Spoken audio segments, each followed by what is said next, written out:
Well, thank you once again for joining us as we are in this series called Thriving in Community, and as we look at this specific ingredient when we talk about how to thrive well and build community, which is called attachment love. Mm-hmm. And so the other word we have for it is Hesed. And so today we're actually talking about kind of maybe a little bit of what it means to be a Hesed community. And so let's first revisit this word Hesed. Yes, it means love.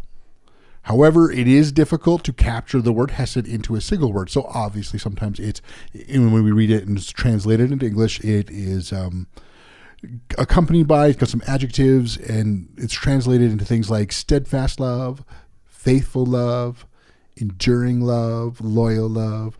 So when we talk about community then, so I get those things, and that can be from God to me or from me to someone else. But specifically, we're talking today about Hesed in a church community. Mm-hmm. So maybe explain how that sort of fits in. Well, yeah, basically what happens is we're looking at how those defining things when it comes to love, mm-hmm. and the community that's based in this kind of love will be characterized by endurance, okay, by loyalty, by faithfulness. And it's a community that's based in enduring relational attachment love. Okay. So it's really important is that when it comes to this Hesed love, this enduring relational attachment love, it's for God and for each other. Mm-hmm. So Hesed community demonstrates our love for God by loving each other, as well as demonstrating that we love each other by loving God. So the two are intertwined. They're intertwined. You can't have one without the other. That is exactly right. 1 John 4:20 said, "Whoever claims to love God yet hates a brother or sister is a liar. Mm-hmm. For whoever does not love their brother and sister whom they have seen cannot love God whom they have not seen." That's pretty strong language. Or 1 John 5:2, "This is how we know that we love the children of God, by loving God and carrying out His commands." Mm-hmm. So it's a Hesed community needs to be rooted and intermingled and inseparable for that love of God and each other. It's a package deal. Mm-hmm. So I think the easiest way for me to sort of understand Hesed or Hesed community is a family. That's right. And that's why the terminology is quite all over the place when you come with family. Mm-hmm. When you look at the New Testament, it is about family. Now, quite often in the community, especially when it comes to church, especially we call a church which will use the word low Hesed. Mm-hmm. So instead of high Hesed, really low, it tends to be more transactional and performance based. That's the culture that happens. So what do you mean by that? Well, it means is that you can really be valued or in good standing if you provide what the church kind of wants or values. So if I volunteer, if I pay tithes, if I attend every Sunday, I'm going to be considered a good member of the church. There's that, and definitely there's certain roles that are just, if you're in that role, mm-hmm. you are recognized. If somehow that is just not, those roles are not necessarily, we'll say, in your talent, mm-hmm. Your toolbox or that. Sure. It's sort of like, you're maybe not as recognized as much. Sure. So, and I think in this kind of community, low Hesed or low attachment love, mm-hmm. People can still appear friendly, and they can enjoy being with each other. Yep. I know lots of churches you go and they have, we have snacks at our church too, mm-hmm. and coffee, and we can have that sort of interaction around the coffee pot and a donut kind of thing but our conversations don't really go much beyond that. There's no deep friendships happening. True. Yeah. And sometimes the reason is that, you have loose attachments because you are protecting yourself from pain. Because family is about deep attachments. Mm-hmm. And the truth is when there are deep attachments, there's pain that can be involved in that. Mm-hmm. Yeah. There's always conflict in families. There's conflict in families. Yeah. But when you have that deep attachment, it's the desire to see the best for each other. Yeah. And not just sort of like, desire and the thought, like the thought we have hopes, but we desire and we will invest ourselves mm-hmm. so that the person can get the best, what they can feel the best in their life, and we're willing to accept pain and character flaws because of that deep attachment. Yeah. That's right. And just the idea when we talk about there's pain in deep attachment. Michael Hendricks writes this. He says, when a member leaves a Hesed bonded community, it hurts much like when a child leaves home. You know, and I can remember my mom sharing, I think it was several years after I had left, you know, and she talked about the pain, you know, and she, I want to say a year, I could be remembering it wrong, that like she felt that pain. And it wasn't a pain in the sense like she just like didn't want me to go and all that. And it was good for me and all that. But like there's that pain that happens. So someone can leave. Well, we hope that if there is that enduring Hesed love, that even if they do leave, and there could be lots of good reasons people can leave, we still hope that there's that enduring connection. Sure.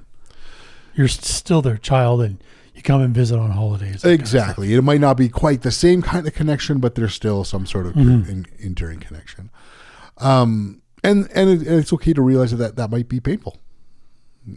Kind of going back again to the idea that family is a terminology used throughout the New Testament. When it comes to a Hesed community, God is the Father. Sure. However, there can be those in the community that will take what we'll call a parental role. Now, a parental role is not about authority or hierarchy, anything like that. It's really about caregiving. So it's not just the pastor that we're talking about here. No. Which is kind of funny because lots of people would assume that when we talk about sort of a prominent or a parental role, that it is about authority and hierarchy. Exactly. And it is a lot less about that and much more about caring. Just providing care. Because quite often when Michael Hendricks in the book The Other Half of Church, Chris Corsi, I believe in the book Transforming Fellowship, you know, when they talk about joy, they talk about, you know, the parent's role in building joy in the infant. And it's always a role of the caregiver. Sure. It's helping that child build joy and secure attachments. Which is a normal part of development. And when you don't have that, then issues can come. That's right. And so the parental role in the community is that it's caring, helping all of those in the community and each other. Like we don't sit there like because we're always growing and in need of maturing and building in the community to build joy, capacity, and secure attachments. And a lot of this caregiving can really, you know, is we're helping each other in healing from hurts and traumas. Another big point when it comes to the parental role is that they are real people who make mistakes. Yep. Like any parents do. And part of the parent's role is committing to repair when they recognize their mistakes and accepting the responsibility for pain caused. And that's not always the case, even with parents at home. Quite often, kids will see their parents fight. Yeah. But the parents will resolve their conflict in private. That's right. And the kids don't always see that. And they need to see that. That's right. They don't ever get modeled how to properly repair and restore. And so what's really great is as a family, you know, when you see that, like that actually can be something that can actually build trust bonds. Help us be closer. Not just like the realization of that humility that they're showing and also the responsibility that they take in that. It's a family. We meet each other tenderly in our weaknesses. So yes, there is a time of healthy correction, and that is actually one of the ingredients that we will talk about in some of the new year. But before we get there, what's got to be so much more present is attuning to each other's hurts and weaknesses and validating those emotions and comforting each other. And that's got to be such the foundation of so much. And quite often we jump right over those. We jump over that and we go right to healthy correction. And it becomes unhealthy correction. Exactly. When we don't spend... We need to spend more time in some of this idea, again, attuning and to validating. Yeah. The other thing with the Hesed community, it's a multi-maturity community. Okay, what do you mean by that? Well, it's quite often, you know, in a lot of churches, it can be affinity groups or it can be people kind of in the same age bracket, which, again, none of that is necessarily bad. But it is about when you have a multi-maturity, multi-generational, you see more of that going on. And so that becomes this very diverse people in where they are in the places of their lives. Okay, so what we're talking about out here is not diversity in race or ability, but in maturity. Well, all of the above, but yeah. But yes, we're talking a lot about just diversity in where people are in lives. In their lives, And so like when we talked about the those in a parental role making mistakes, we are all people who have holes in our maturity. So sometimes even the multi-maturity community is that we are multi-mature people. Yeah. There are just areas that our maturity development is grown really well. There's areas where there's what we've called holes in our maturity. And that's, we may have a trauma associated with a specific emotion or a specific circumstance that triggers us. But in other areas, we tend to exhibit a lot of mature behavior because we've learned to deal with that better. That's right. And then there's also going to be people that are just different places of we'll say overall maturity development. And so it's important that there is a mix of maturity, because one of the main forms when it comes to building character and maturity is imitation. Okay. 1 Corinthians 11:1, Paul would write this: imitate me as I imitate Christ. And when we look, and we kind of did a little bit of that in our last video where we're talking about agape, Jesus modeled that, and Jesus modeled what it looks like to live in the kingdom. And so it wasn't just, again, transfer of information. He literally showed the idea of not just telling his disciples like, hey, we serve each other. He actually modeled what servanthood is. So in that particular case, then, if we're all at different maturity levels and different maturity at different of the 6 big emotions we've been talking about, then if I'm stronger in one area and you're weaker in that area, and you're stronger in one area and I'm weaker in that area, then we can help each other sort of build our maturity in the areas where you might be weaker just by being part of the same community. Absolutely. Yeah, because we all have different strengths. Yeah. And we can play a major role in helping each other close gaps in our maturity.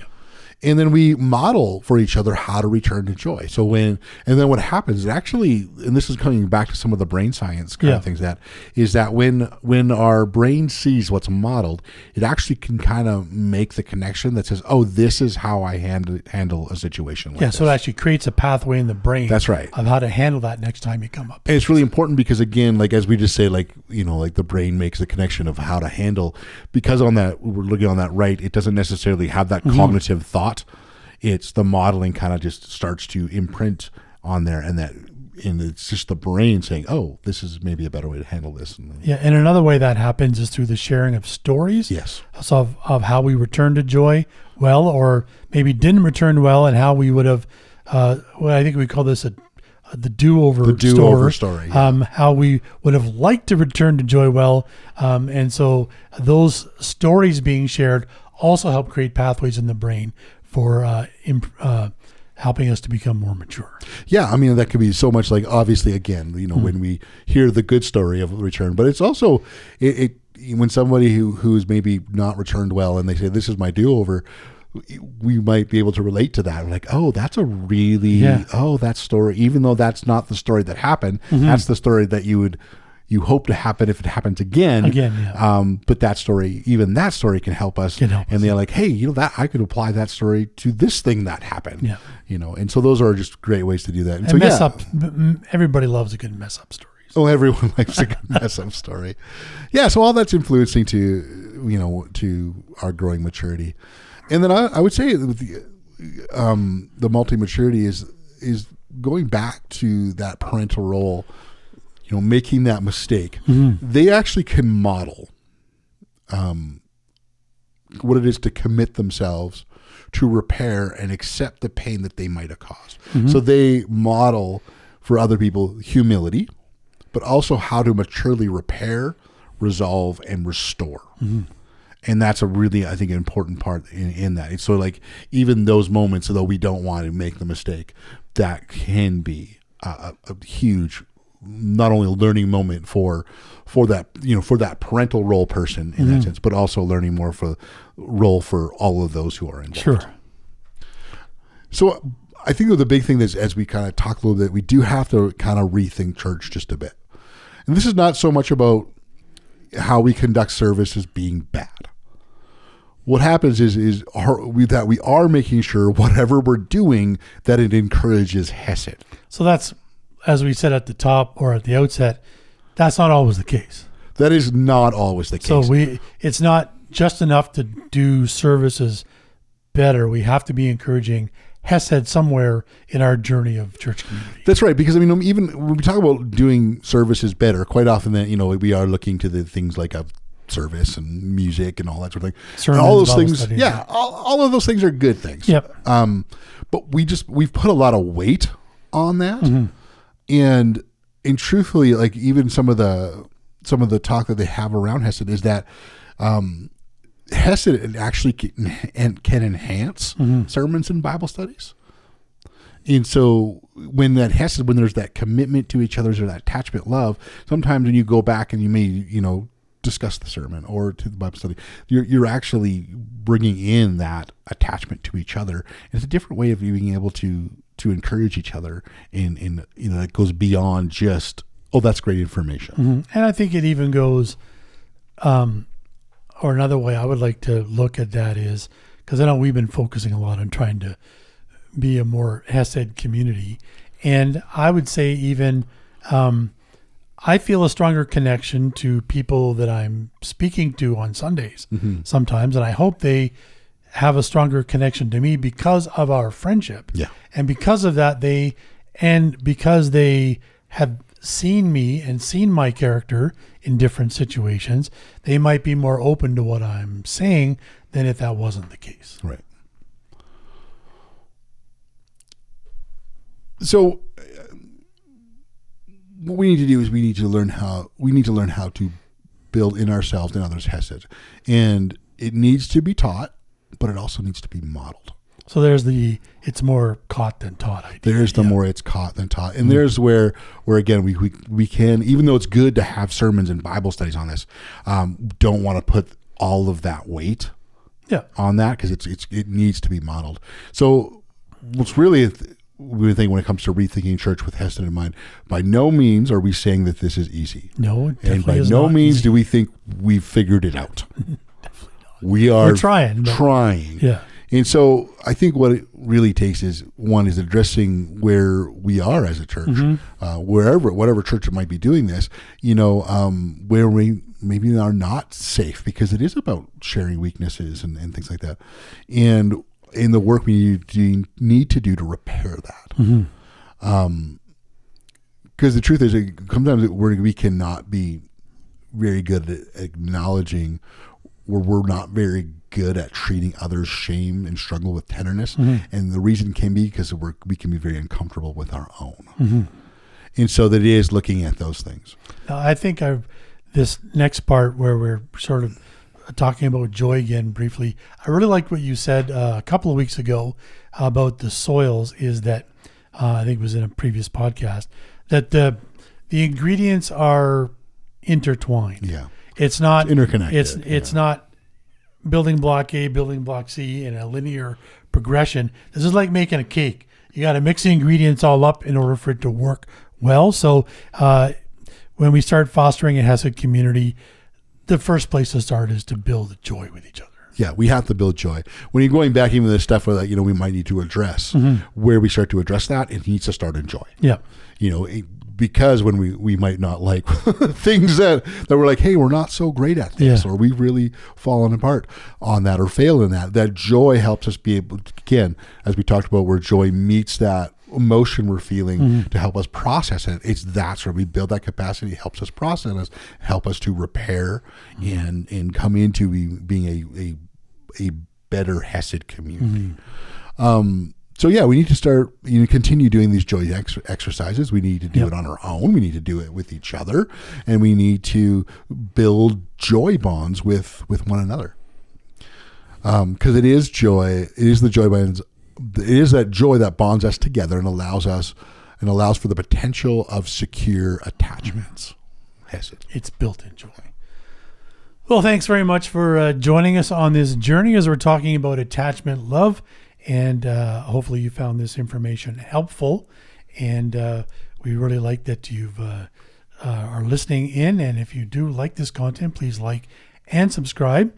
One of the ways that our community has chosen to build sort of Hesed is that we have a potluck dinner once a month as a church community that we meet in small groups during the week, just about every week. But as a church community, we get together once a month and have a potluck dinner.